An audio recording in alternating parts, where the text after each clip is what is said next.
Welcome to Not Milk Never Milk. Subscribe if you're lactose intolerant. You start by connecting one monitor to the GTX 1650 primary port and the second to the next available output. This ensures the GPU addresses both displays. Once connected, power on the PC and open Device Manager to confirm the GPU appears. Then install the latest NVIDIA driver so Windows recognizes extended features. Make sure to choose a clean install when prompted, which removes old profiles and avoids resolution conflicts. These steps, you now open the NVIDIA control panel and go to set up multiple displays to enable both screens. This tells the driver which outputs to use.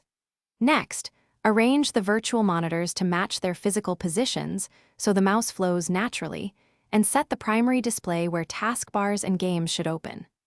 Once done, set each monitor's resolution and refresh rate based on its specs, and adjust per display scaling if one is high DPI so text and UI remain legible and consistent. You finish by testing the setup. Drag content between monitors, play a video full screen, and try a game in borderless windowed to verify performance.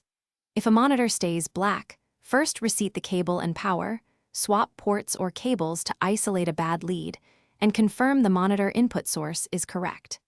If graphical issues appear after a driver update, make sure to roll back or clean install an earlier stable NVIDIA driver. This often resolves compatibility problems and restores expected behavior.